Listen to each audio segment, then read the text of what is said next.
దేవుని వాక్యమును చదువుకుందాం. అపోస్తలుడైన పౌలు గలతీయులకు రాసిన పత్రిక 4వ అధ్యాయం నుండి ఒక లేఖనాన్ని చదువుకుందాం.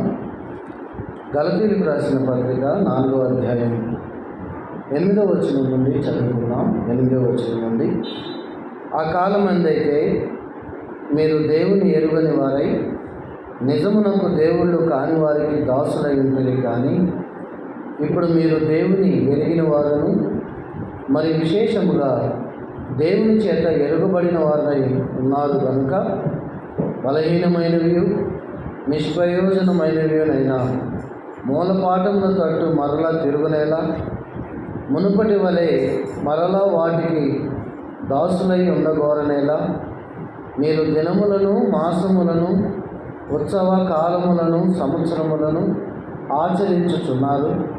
మీ విషయమై నేను పడిన కష్టము వ్యర్థమైపోవునేమోనని మిమ్మల్ని గూర్చి భయపడుచున్నాను. ప్రార్థన చేద్దాం.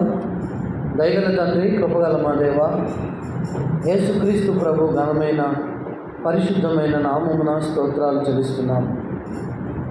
రాత్రి ఇంతవరకును కీర్తన ద్వారా మహిమపరిచే గొప్ప భాగ్యాన్ని కలుగజేసి మీ నామముకు ఘనత తెచ్చుకున్న దేవా, లేఖనం చదవబడి ఉంటుండగా మీరు మాట్లాడండి. ఒక మనుషుడు మాట్లాడితే అది కేవలం వ్యర్థము. మీరే మాట్లాడి మహిమ పొందమని నిష్ప్రయోజకుడును అల్ప జ్ఞానుడనైన నన్ను మీ పక్షమునుగా నిలబెట్టుకొని ఉండగా మాట అందించమని వేడుకుంటూ క్రీస్తు యేసు ప్రభు ఘనమైన నామమున స్తోత్రమును చెల్లించి ప్రార్థించి వేడుకుంటున్నాము తండ్రి, ఆమేన్. ప్రభునందు పుల్లారా, గలతీయ సంఘమునకు పౌలు రాస్తున్న ఈ లేఖ, ఎఫెసులో ఉండి పౌలు ఈ ఉత్తరాన్ని గలతీయ సంఘానికి రాశాడు. క్రీస్తు శకం 54-58 మధ్య కాలంలో ఈ పత్రిక సంఘమునకు రాయబడింది. పౌలు రాసిన పత్రికల వరుసలో అన్నిటిలో ఇది 3వ పత్రిక. ఎఫెసులో సేవకు వెళ్ళిన పౌలు అక్కడ నుండి గలతీయ సంఘానికి ఈ లేఖను రాసి పంపించాడు. సంఘముతో పౌలు మాట్లాడుతున్న మాటల్లో ఈ మాటలను మనం గమనిస్తే సంఘము ఏ పరిస్థితిలో ఉండవలసినది, ఏ పరిస్థితిలోకి వెళ్ళిందో దాన్ని బట్టి మాట్లాడుతున్నాడు. మీరు మొదటైతే దేవుని తెలుసుకున్నవారు కాదు, అన్యులు, దేవునిని ఎరుగని జనాంగం. అలాంటి మీరు ఇప్పుడేమో దేవునిని తెలుసుకున్నారు. దేవుణ్ణి మీరు తెలుసుకోవటం మాత్రమే కాదు, ఆయన కూడా మిమ్మల్ని తెలుసుకున్నాడు. విశ్వాసులైన మన విషయంలో కూడా జరుగుతున్న సంగతి ఇదే. మనము దేవునిని తెలుసుకున్నాం, అంతకంటే ముందుగా ఆయన మనలను తెలుసుకున్నాడు. ఆయన మనలను తెలుసుకున్నాడు కాబట్టే మనం రక్షించబడ్డాం, ఆయన ప్రణాళికలో ఉన్నాం, ఆయన సంఘములో ఉన్నాం. ఆయన చేత ఎరుగబడిన ప్రజలముగా గలతీయ విశ్వాసులు ఏమయ్యారో తెలుసా? విశేషముగా దేవుని చేత ఎరుగబడిన వారు, కానీ వాళ్ళు బలహీనమైన నిష్ప్రయోజనమైన మూలపాఠాల తట్టు తిరిగారు. ఆయనకి బలహీనమైనవి నిష్ప్రయోజనమైనవి అయిన మూలపాఠాలు ఏవైతే ఉన్నవో వాటి వైపుకు తిరిగారు గలతీయులు. ఏంటి ఈ మూలపాఠాలు తెలుసా? మొదటిది లోక సంబంధమైన మూలపాఠాలు, రెండవది మనుష్యుల పారంపర్యాచారమైన మూలపాఠాలు. ఈ 2 మూలపాఠముల తట్టు గలతీయలోని విశ్వాసులు తిరిగారు. తమ జీవితాలను యేసుక్రీస్తు ప్రభువుకు అప్పగించుకున్న తర్వాత వారు మరలా వెనక్కి తిరిగారు. ఎక్కడికి తిరిగారు? వెనక్కి తిరిగారు. మనం యేసుక్రీస్తు ప్రభువును నమ్ముకున్న తర్వాత లోకములో ఉన్న వాటిని ఏం చేయకూడదు? ప్రేమించకూడదు. లోకములో ఉన్న వాటిని ఆశించకూడదు. లోకములో ఉన్న పద్ధతులను అనుసరించి మనం నడవకూడదు. కానీ విశ్వాసీలు ఏం చేశారంటే లోకముతో మమేకమయ్యారు. వారు చేసిన లోక సంబంధమైన మూలపాఠముల తట్టు వారు తిరిగి వారు దేవునికి ఆయాసకరంగా జీవించారు. ఇందుకేంటి మూలపాఠాలు? ఈ లోక సంబంధమైన మూలపాఠాలు ఏంటో చూద్దాం. చూడండి, కొలస్సీయులకు రాసిన పత్రిక 2వ అధ్యాయము 16వ వచనం. ఏంటి ఈ మూల పాఠాలు? కొలసి సంఘమునకు రాస్తూ పౌలు మాట్లాడుతున్నాడు. ఆ మాటలను చూడండి. 16:2 కాబట్టి అన్నపానముల విషయంలోనైనను పండుగ వినరా ఏ విషయాలలో అని జాగ్రత్త చెప్తున్నాడు. అన్నపానముల విషయంలోనైనను పండుగ, అమావాస్య, విశ్రాంతి దినము అనువాటి విషయంలోనైనను మీకు తీర్పు తీర్చనెవరికి అవకాశము ఇవ్వవద్దు. ఏంటి మూలపాఠాలు? అన్నపానాలు. వారు మా ఇంటికి వచ్చే భోజనాలు పెట్టాలి, మేము వాళ్ళ ఇంటికి వెళ్తే భోజనాలు పెట్టాలి. వారు మాకు పెట్టిన భోజనాలకు తగ్గ భోజనాలు పెట్టాలి. రీసెంట్గా నేను ఒకరికి ప్రార్థన చేయడానికి వెళ్ళినప్పుడు, ప్రార్థన చేయడానికి వెళ్ళిన ఆ కుటుంబము మాకు భోజనాలు ఏర్పాటు చేసింది. మేము తిరిగి ఇంటికి వచ్చాం. ఇంట్లోకి వచ్చిన తర్వాత ఇక్కడ వారు అడుగుతారు, వివాహ విషయంలో జరిగిన సంఘటన అనేది. వీళ్ళు అడుగుతున్నారు, వాళ్ళు ఏ ఐటమ్స్ పెట్టారో అని అడుగుతున్నారు. సరే, వీళ్ళు ఏ ఐటమ్స్ అంటే మిస్ అయిపోయారేమో ఆ బాధతో అడుగుతున్నారు అనుకున్నా. కాదంట, వాళ్ళు ఏ భోజనాలు పెట్టారో ఆ భోజనాలకి 5 రకాలు ఎక్కువ వీళ్ళు పెట్టాలంట. ఏంటండి ఇది? అన్నపానముల విషయంలో ఆచారము కాదా? క్రైస్తవ కుటుంబాలలో అన్నపానాల్లో ఆచారాలు జరుగుతున్నాయి, పండుగల్లో ఆచారాలు జరుగుతున్నాయి. ఏమండి, పండుగలు ఉన్నాయా క్రైస్తవునికి? లేవా? మరి క్రిస్మస్ ఎక్కడదండి? ఈస్టర్ ఎక్కడదండి?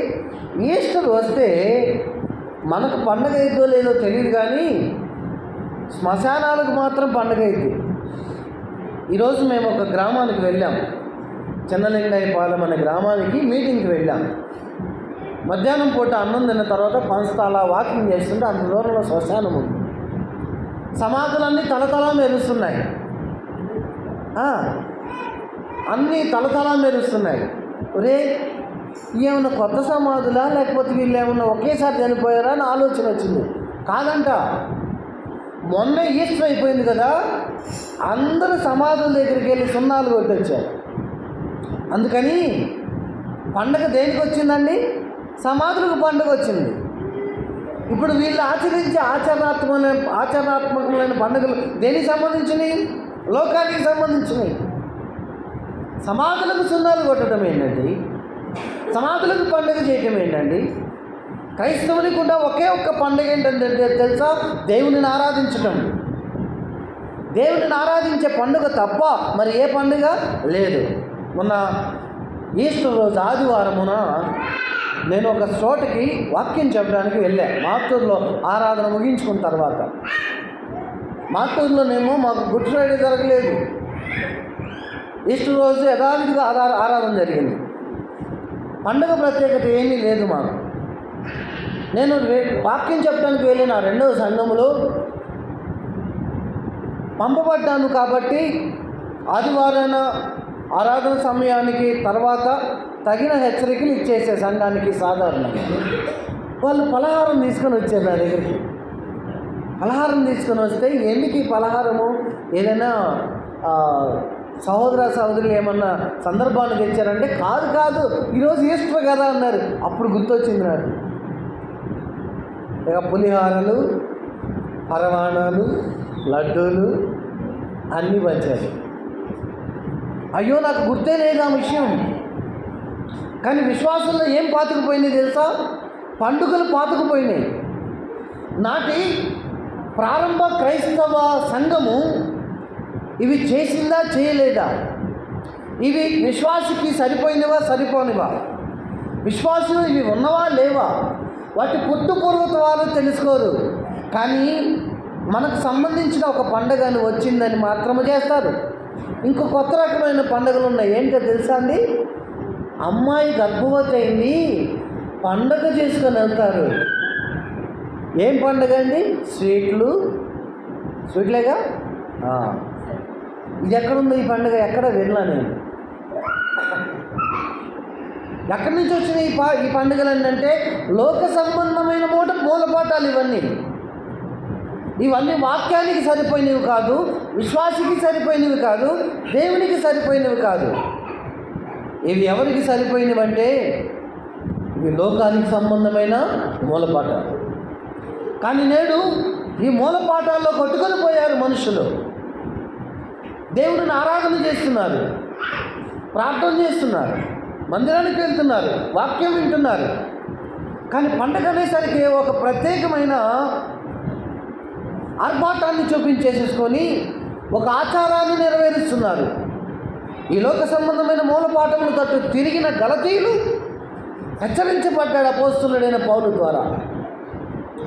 వాటిలో అన్నపానాలు, అమావాస్యలు, పండుగలు ఇవన్నీ ఉన్నాయి.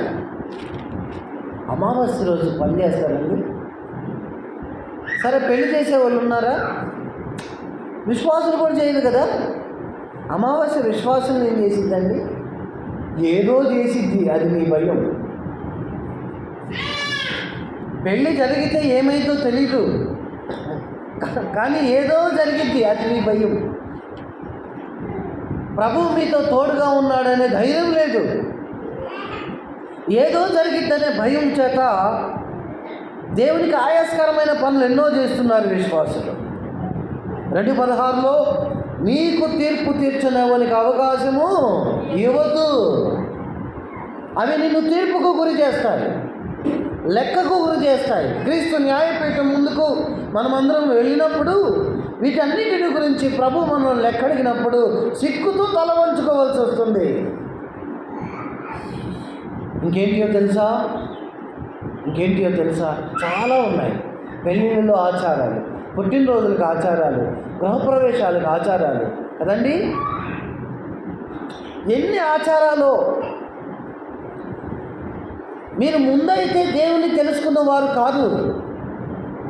ముందైతే మీ జీవితాల్లో దేవుడు లేడు. ముందైతే మీరు అన్యజనులు, క్రైస్తవులు కాదు. కానీ ప్రభువుని నమ్ముకొని క్రైస్తవుడు అయిన తర్వాత మీరు ఏం చేస్తున్నారు? అన్యజనుల వల్లే ప్రవర్తిస్తున్నారు, అన్యజనుల వల్లే ఆచారాలు చేస్తున్నారు. ఇవి దేవునికి తగవు, భక్తికి తగవు, ఆరాధనకు తగవు.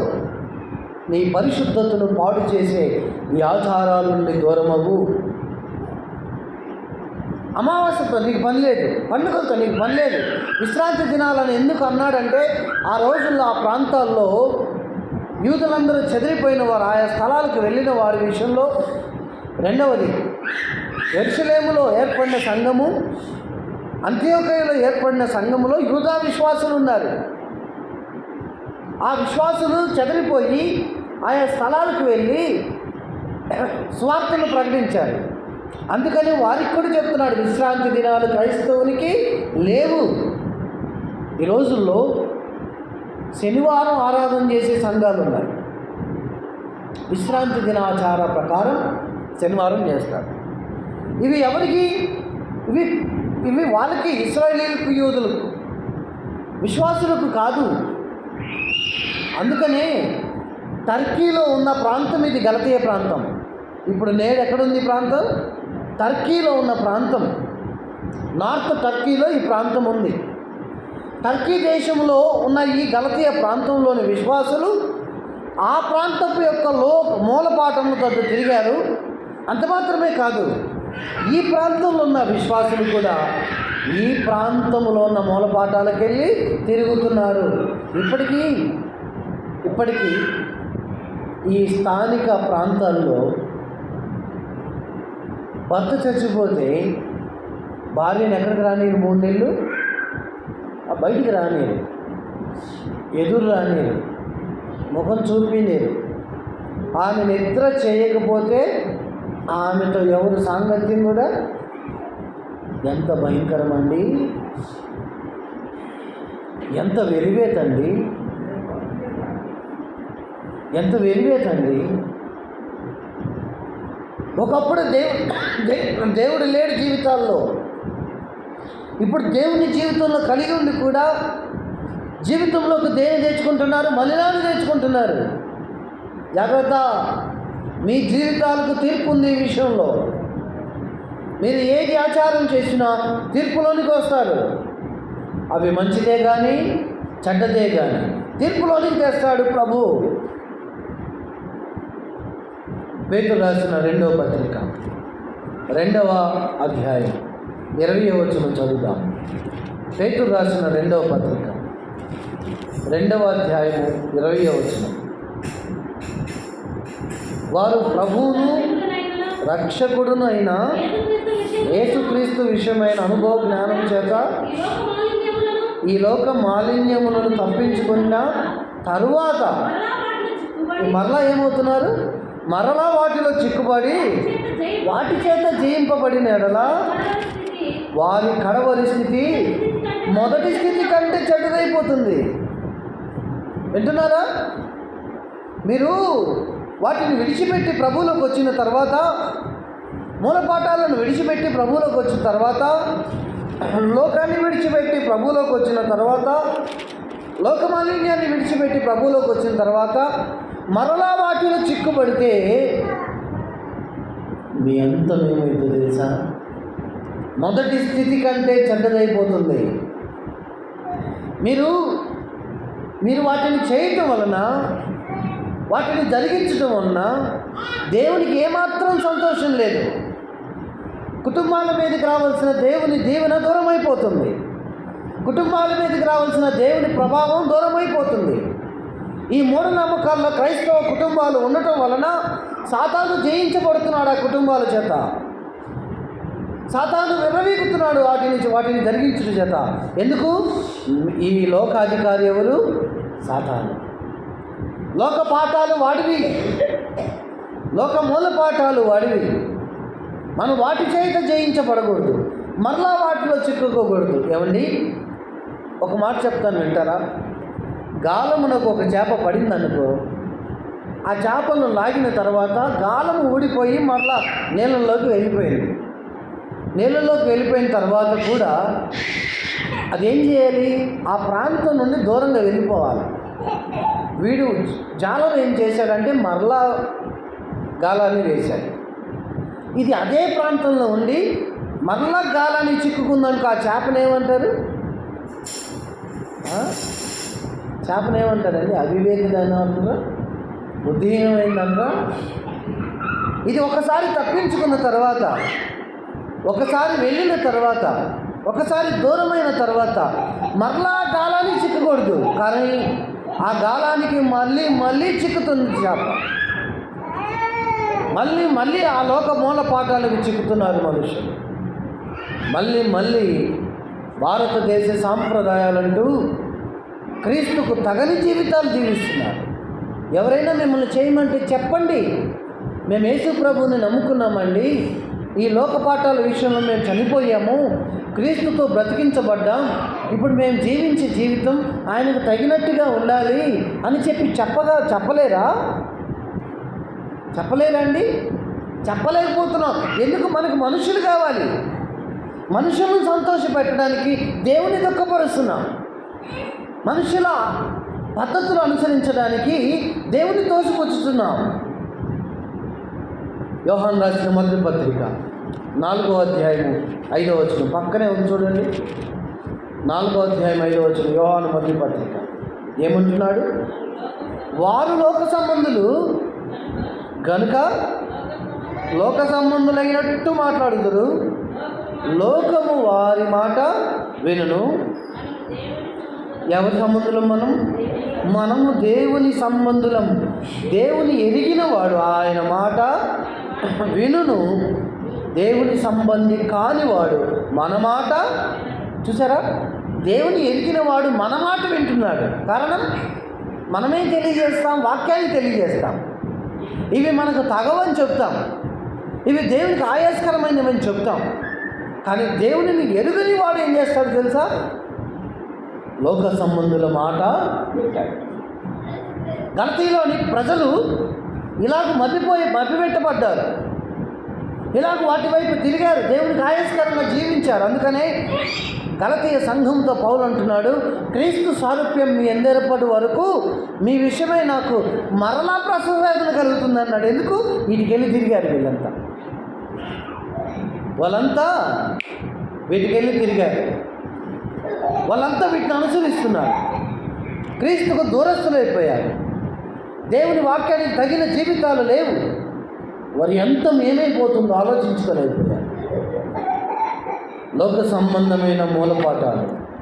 కొలసీ పత్రిక 2:8. రెండో విషయం ఏంటి? కొలసీ పత్రిక 2వ అధ్యాయం 8వ వచనం. ఆయనను అనుసరింపక. ఇవేంటి అండి? మనుషుల పారంపర్యాచారమును అనగా ఈ లోక సంబంధమైన మూలపాఠమును అనుసరించి మోసకరమైన నిరర్ధక తత్వ జ్ఞానం చేత వినండి, మిమ్మల్ని చెరపట్టుకొని పోవువాడెవడైనా ఉండనేమో అని జాగ్రత్త ఉండండి. కొంతమంది ఈ మధ్యలో బెంగళూరులో నేను ఉన్నప్పుడు ఒక సంఘానికి వెళ్ళాను ఆదివారం.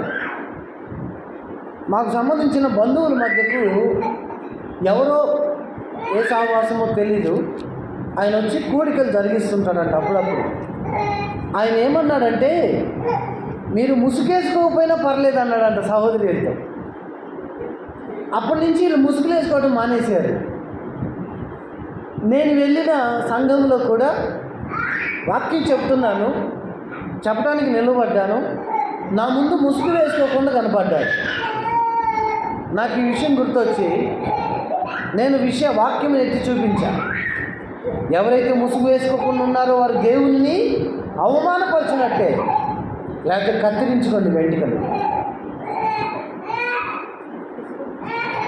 వారి తలను శిరస్సైన ప్రభువును అవమానపరుస్తున్నారు. కాబట్టి ఇటువంటి వారు ఎవరైనా ఉంటారేమోనని మీరేం చేయాలి? జాగ్రత్త పడండి. ఎందుకో తెలుసా? వీటిని అనుసరించే వాళ్ళు, చేసేవాళ్ళు 8 మొదట్లోనే ఒక మాట అన్నాడు. ఏమని? ఆయనను అనుసరించగా. మీరు అనుకోవచ్చు ఒకసారి, ఆదివారం ఆరాధన చేస్తున్నాం కదా, శనివారం విజ్ఞాపన చేస్తున్నాం కదా, ప్రతి కూడికి వస్తున్నాం కదా, ఇంట్లో ప్రార్థన చేసుకుంటున్నాం కదా, బైబిల్ చదువుకుంటున్నాం కదా అనుకుంటున్నారు. కానీ మీరు ఇవన్నీ చేస్తే, ఆచారాలు చేస్తే, మీరు ఆయనను అనుసరించట్లా. ప్రభు అన్నాడు, నన్ను వెంబడించమన్నాడు,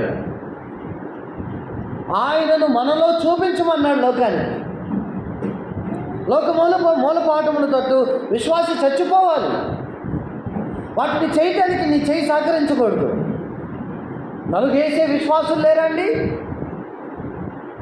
విశ్వాసులు లేరా? తాళి కట్టించుకునే విశ్వాసులు లేరా? కట్టే విశ్వాసులు లేరా? పసుపు రాసుకునే విశ్వాసులు లేరా? తోరణాలు కట్టే విశ్వాసులు లేరా? 3వ దినము కొరకు ఎదురు చూసే విశ్వాసులు లేరా? మనిషి చచ్చిపోతే 3వ రోజే కార్యక్రమం చేసేయాలని విశ్వాసులు లేరా? 11వ రోజు కోసం ఎదురు చూసే విశ్వాసులు లేరా? వీరందరూ మూలపాఠముల తట్టు తిరిగారు. మోసం చేసుకుంటున్నారు తమ జీవితాలను, ఆత్మీయ జీవితంలో మోసపోతున్నారు అపవాది కుయుక్తి తంత్రాల చేత. మనము మన చేతులను సిలువ వేయాలి. ఆచారాలకు బద్దులము కాకూడదు. ఈ చేతులు పని చేయకూడదు వాటిని చేయటానికి, ఈ కాళ్ళు పని చేయకూడదు వాటిని చేయడానికి, ఈ దేహము సహకరించకూడదు. మనము నీతి సాధనాలుగా మన అవయవాలను అప్పగిస్తే పాప సాధనాలుగా పనిచేయవి. ఎందుకు పనిచేస్తున్నాయి తెలుసా? మనం ఇంకా అప్పగించలేదని అర్థం. మనమైతే దేవుని సంబంధులను గమనించరే మాట. ఎవరి సంబంధులం అండి? మనం దేవుని సంబంధులం. వారు లోక సంబంధులు కాబట్టి లోకస్తుల మాట వింటారు. సరే, చాలా మందిలో జరుగుతుంది, నీలో జరగొద్దు. అందరు ఇలాగా చేస్తున్నారు, నువ్వు చేయొద్దు. మీరు వారిలో నుండి బయట వెళ్ళి ప్రత్యేకముగా ఉండుడి అన్నాడుగా ప్రభు. అన్నాడా లేదా? ఏది ప్రత్యేకత? వాళ్ళని ఆచారం చేస్తే నువ్వు ఆచారం చేస్తున్నావు, వాళ్ళు ఆ పని చేస్తే నువ్వు ఆ పని చేస్తున్నావు, వాళ్ళు ఆ దినాన్ని ఆచరిస్తే నువ్వు ఆ దినాన్ని ఆచరిస్తున్నావు, వాళ్ళ పద్ధతుల్లో సాగుతుంటే ఆ పద్ధతుల్లో నువ్వు సాగుతున్నావు. రోమీయులకు రాసిన పత్రిక 12వ అధ్యాయంలో ఏమన్నాడు? మీరు ఈ లోక మర్యాదను అనుసరించండి. వారితో కలిసి నువ్వు చేస్తే నరకానికి వెళ్ళే వాళ్ళకి నీకు తేడా ఉందా? అవిశ్వాసులకు నీకు తేడా ఉందా? దేవునిని దుఃఖపెట్టే వారికి నీకు తేడా ఉందా? ఇక ఏం తేడా చూపిస్తున్నావు? ఏం ప్రత్యేకత చూపిస్తున్నావు? అన్యజనుల మధ్యను క్రీస్తు మధుర నామము నీ వలన దూషింపబడుచున్నదా? నీ క్రియల వలన అవమానం పొందుచున్నదా? క్రీస్తు సాక్షిగా నీవు ఉంటావా? నీదు సాక్ష్యము నిలుపుకుంటావా? ఇవి చేసేటప్పుడు దేవునిని అనుసరించట్లేదు. మార్కు సువార్త 7వ అధ్యాయం 8-9 వచనాల్లో మరి ఒక మాట, అదే మాట రాయబడింది చూడండి. మార్కు సువార్త 7వ అధ్యాయము 8-9 వచనాలు. మీరు దేవుని ఆజ్ఞను విడిచిపెట్టి మనుషుల పారంపర్యాచారమును గైకొనుచున్నారు. మరియు ఆయన అన్నాడు, వినండి, మీరు మీ పారంపర్యాచారమును గైకొనుటకై దేవుని ఆజ్ఞను బొత్తిగా నిరాకరించుచున్నారు. వింటున్నారా? ఇంకా కింద చదవండి.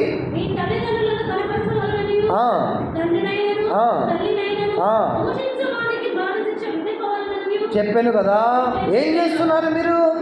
దేవుని ఆజ్ఞను బొత్తిగా నిరాకరిస్తున్నారు.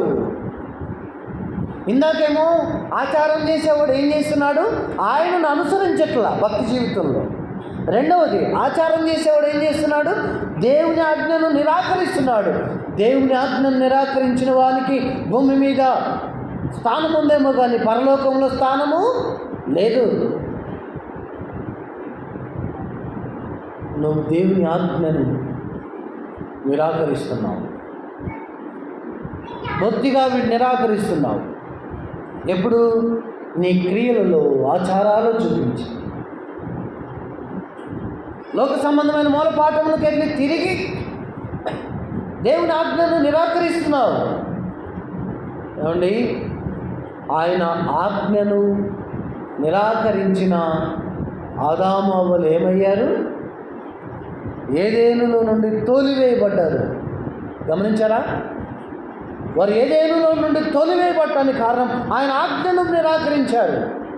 మీరు తినవద్దు అని ఆజ్ఞాపిస్తే తిన్నారు, నిరాకరించారు. కారణం దాని పర్యవసానం ఏదేనులో నుండి తోసివేయబడ్డారు. జాగ్రత్త, దేవుని వద్ద నుండి తోసివేయబడతావు. మీరు నన్ను విడిచి అపవాదికిని వాని దోతలకు సిద్ధపరిచిన నిత్యాగ్ని గుండంలోనికి వెళ్ళిపోండి అన్నాడు ఆ రోజు ప్రభు. ఆ మాట నీకే వస్తుందేమో, జాగ్రత్త. ఎందుకు తెలుసా? అయ్యా, నీ నామాన ప్రార్థన చేయలేదా? స్వస్థతలు జరిగించలేదా?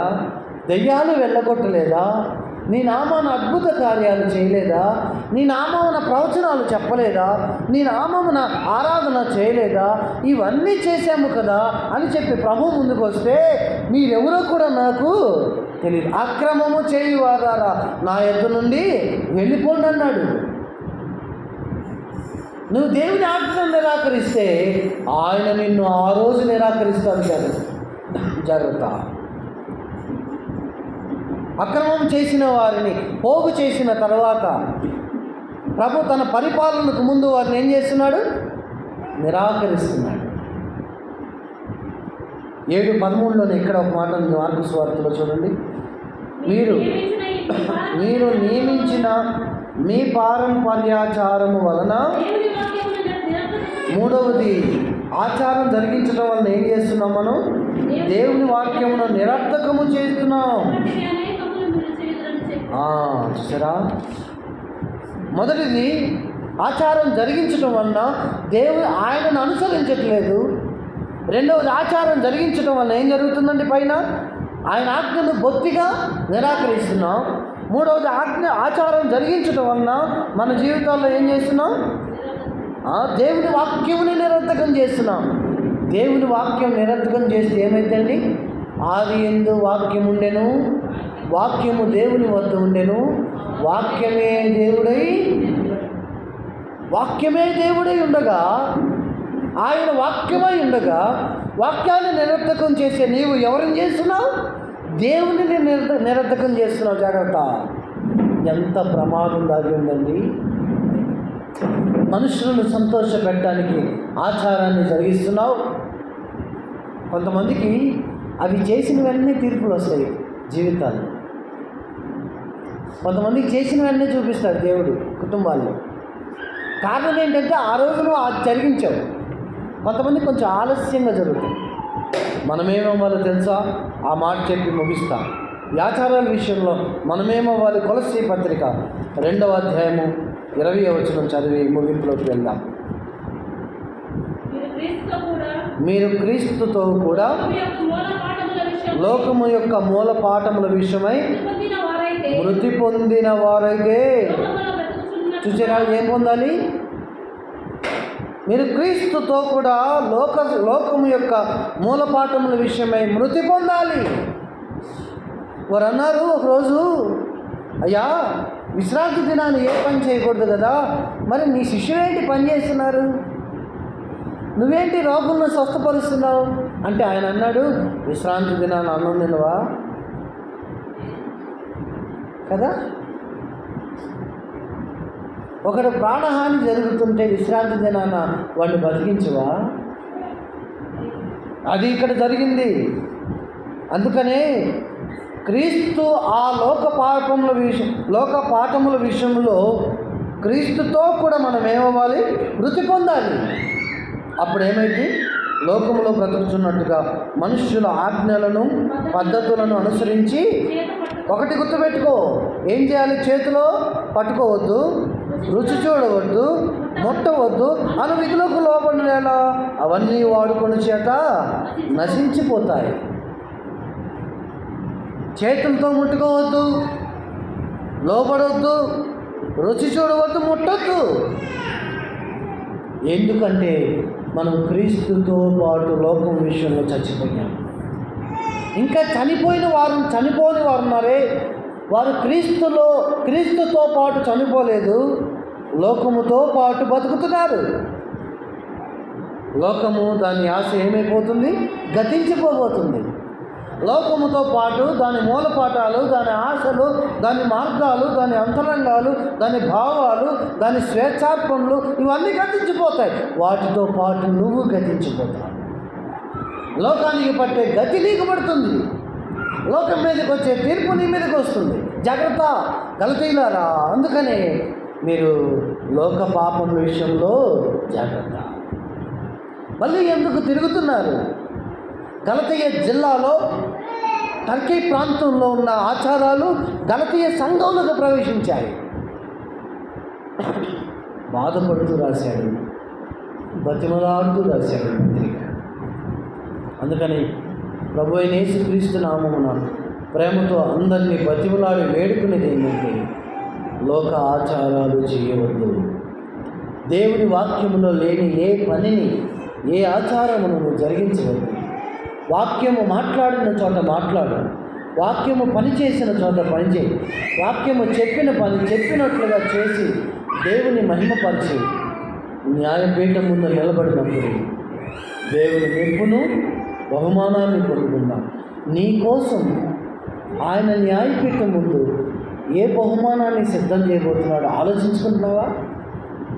ఇవి జరిగిస్తే ఇక వాళ్ళకి ఏముండవు. ఎందుకు? ఇవి జరిగించటం వలన ఎన్ని పనులు చేస్తున్నావు? ఒకటి, ఆయనను అనుసరించట్లేదు నువ్వు. రెండవది, ఆయన ఆజ్ఞను బొత్తిగా నిరాకరిస్తున్నావు. మూడవది, ఆయన వాక్యాన్ని నిరర్ధకము చేస్తున్నావు. ఇవి చేసేవారు, ఆచారాలన్నీ చేసేవారు, ఏ ఒక్క ఆచారమైనా చేసేవారు ఈ 3 పనులు చేస్తున్నారు. దేవుని విషయంలో పాపం చేస్తున్నారు. ఆచారము అనగా పాపమే. ఎందుకంటే దేవుని ఆజ్ఞ అతిక్రమమే పాపం. ఆచారం ఏంటి? ఇప్పుడు క్రైస్తవ కుటుంబాలు ఈ ఆచారం అనే పాపము, ఈ ఆచారం అనే దెయ్యము నుండి విడిపించబడాలని భూమి మీద పరిశుద్ధాత్ముడు పనిచేస్తున్నాడు. వాక్యము ప్రకటిస్తున్నాడు, సంధిస్తున్నాడు, మానమని చెబుతున్నాడు. క్రీస్తు యేసుకు తగిన జీవితాలను జీవించి ఆయన ప్రత్యక్షతలో ఎత్తబడాలని పరిశుద్ధాత్ముడు మనల్ని సిద్ధపరుస్తుంటుండగా వీటి విషయమై జాగ్రత్త పడదాం.